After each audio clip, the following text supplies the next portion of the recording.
നമുക്ക് ഹനീഫയ്ക്ക് ഒരുപാട് മനോഹരങ്ങളായ കഥാപാത്രങ്ങൾ എഴുതി കൊടുത്തിട്ടുള്ള ഒരാളാണ്. ജോണി ചേട്ടന്റെ ഹിറ്റുകളുടെയൊക്കെ പിന്നിൽ വളരെ ശക്തിയുക്തം പ്രവർത്തിച്ചിട്ടുള്ള ഒരാളാണ്. മലയാളത്തിന്റെ എക്കാലത്തെയും വലിയ സൂപ്പർ ഹിറ്റുകൾ എടുക്കുമ്പം ഒരു എഴുതിയ സിനിമകളിൽ 80% സൂപ്പർ ഹിറ്റുകൾ നമുക്ക് സമ്മാനിച്ചിട്ടുള്ള ഒരു എഴുത്തുകാരനാണ്. ഉദയേട്ടൻ ഹനീഫയ്ക്ക് ഓർക്കുന്നു. ഹനീഫയ്ക്കായിട്ട് എൻ്റെ സൗഹൃദം തുടങ്ങുന്നത് എനിക്ക് 1999 ഉദയപുരം സുൽത്താൻ എന്ന് പറഞ്ഞ സിനിമയുടെ കൂടിയാണ്. സ്നേഹിതൻ, സുന്ദരപുരുഷൻ, റൺവേ, പുലിവാൽ കല്യാണം, ലയൺ, അങ്ങനെ ഹനീഫ്ക നമ്മുടെ കൂടെ തുടർച്ചയായിട്ട് സഞ്ചരിച്ചുകൊണ്ടേയിരുന്നു. നല്ലൊരു സൗഹൃദ ബന്ധമായിരുന്നു ഞങ്ങൾ തമ്മിൽ. അദ്ദേഹത്തെ എപ്പോഴും ഞാൻ തമാശയ്ക്ക് പറയും, ഇപ്പോൾ രമേഷ് പിഷാരോട് തന്നെ പറയാറുണ്ട്, പിഷാരടി ഈ ഹനീഫ്കയോട് കഥ പറഞ്ഞു കഴിഞ്ഞാൽ നമ്മുടെ എല്ലാ ജഡ്ജ്മെൻറ്റും തെറ്റിപ്പോവും. കാരണം ഒരു കോമഡി സിനിമയാണെന്ന് പറഞ്ഞ് തുടങ്ങി കഴിഞ്ഞാൽ പോലെ ചിരി തുടങ്ങും.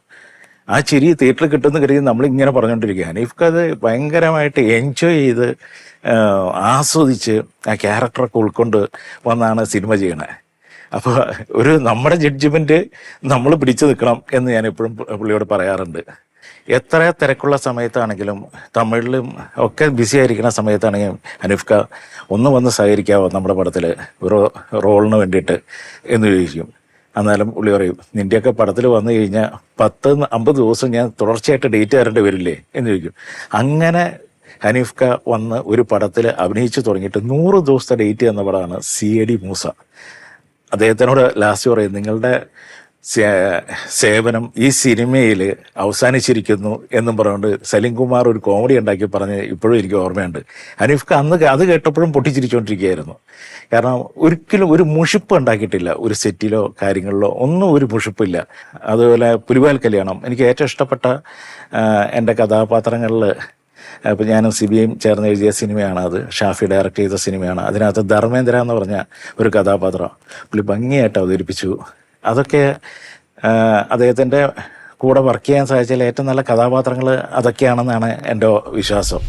മൂസയുടെ സംഭവം വെച്ചാല് ഹനീഫ്ക്ക് ഡെയിലി വരും, ഞാനും ഉണ്ടാവുള്ളൂ. എനിക്ക് ഷൂട്ടിംഗ് ഇല്ലെങ്കിൽ ഞാൻ അവിടെ ദിലീപ് ഡിസ്കഷൻ നടന്നു വെറുതെ വിളിച്ചെടുത്ത ഒരു കാര്യമില്ല. വിളിച്ചെടുത്ത അപ്പൊ ഹനീഫ്ക അമ്പി നാരായണ ഇവര് തീർക്കോ ഇന്ന് ഡേറ്റ് ശങ്കറിന്റെ ഡേറ്റ് ആണ്.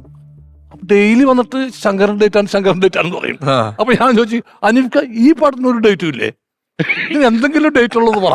ഡെയിലി വന്നിട്ട് അനീഫ്ക ഇങ്ങനെ എല്ലാ ദിവസവും ഈ പാവത്തിനുണ്ട്. പടം റിലീസ് ചെയ്തെന്ന് ഞാൻ വിളിച്ച് അനീഫ്ക CID മൂസറ ലൊക്കേഷനാ, ഇന്ന് ഷൂട്ടിംഗ് ഇല്ല. എന്താ വിളിക്കണ, ഇന്ന് പടം റിലീസ് ചെയ്യണം, അതിന്റെ ഷൂട്ടിംഗ് ഇല്ല. അവിടെ കിടന്ന് തലകുത്തി ചിരിയായിരുന്നു പുള്ളി. അത് പുള്ളി തന്നെ എല്ലാവരോടും പറഞ്ഞു. കാരണം 101 ദിവസം ജോണി 95 ദിവസത്തോളം ഷൂട്ടിംഗ് ഉണ്ടായിരുന്നു. 95 അന്ന് മറ്റേ 40 ദിവസത്തിൽ പടം തീർന്നുകൊണ്ടിരിക്കുന്ന സമയമല്ലേ? 40 അല്ല, അതിലും താഴെയാ. ആ സമയത്ത് 95 ദിവസം ഷൂട്ട് ചെയ്തത്. അത് കഴിഞ്ഞ് ഷൂട്ടിംഗ് കഴിഞ്ഞിട്ട് ദിലീപ് വെറുതെ വിടുവോ? ആ ഹൈവേ ഗാർഡിൽ പിടിച്ചെടുത്തിട്ട് ഡിസ്കഷൻ അല്ലേ, ഒടുക്കത്തെ ഡിസ്കഷൻ. അതിന്റെ പേര് മാറ്റിയല്ല CID മൂസറ, ഗ്രാൻഡ് പ്രൊഡക്ഷൻ അതിന്റെ പേര്. ദിലീപിന്റെ കമ്പനിയുടെ പേര് മാറ്റിയിട്ട് ഗ്രാൻഡ് ആലോചന പ്രൊഡക്ഷൻ. ഒടുക്കത്താലോചന. ഇത് ഈ പറഞ്ഞത് ഞാൻ പറഞ്ഞത് ഒരു ആ സമയത്തൊക്കെ ഞാൻ പറഞ്ഞ അനീഫ്കയുടെ ഒരു ഇതുണ്ട്. അപ്പൊ അനീഫ്ക ഡിസ്കഷൻ അനീഫ്ക മൊത്തത്തിൽ ഒന്ന് വൈഡ് ആകുമല്ലോ. അപ്പൊ എനിക്ക് മനസ്സിലായിട്ടുണ്ട് ചിലപ്പോ ഈ ക്ലൈമാക്സ് ഒന്നും തീരാൻ പോകുന്നില്ല, വളർന്നിട്ടേ. അതേപോലെ അവിടെ ഈ സിനിമയുടെ ഒരു കൃത്യമായ ഇടാ വേണ്ട, അത് അനീഫ്ക അത് വേണ്ട എന്ന് പറഞ്ഞ് നമുക്കൊരു സഹായിയായിരുന്നു ഇദ്ദേഹം. അതെന്നും എനിക്ക് ആ കടപ്പാട്. ഈ മഴത്തുള്ളി കിലുക്കത്തിലാണല്ലോ നിങ്ങളുടെ ഈ കൊട്ടയും അദ്ദേഹം ഒരു സ്റ്റൂൾ ഇട്ടിട്ട് വെള്ളം ജലാസനത്തിനെന്ന് പറഞ്ഞിട്ട് ഈ പിന്നെ നോക്കൂ, ഇനിയും പറയാം, സലീമേട്ടനായിട്ട് വീണ്ടും കോമ്പിനേഷൻ ഒരു സാധനം ഈ കുഞ്ഞിക്കൂനനിലെ മുതലാളി. ഇന്ന് അതിന്റെ രാജിക്കത്ത് എത്രയോ പടങ്ങളാണ്.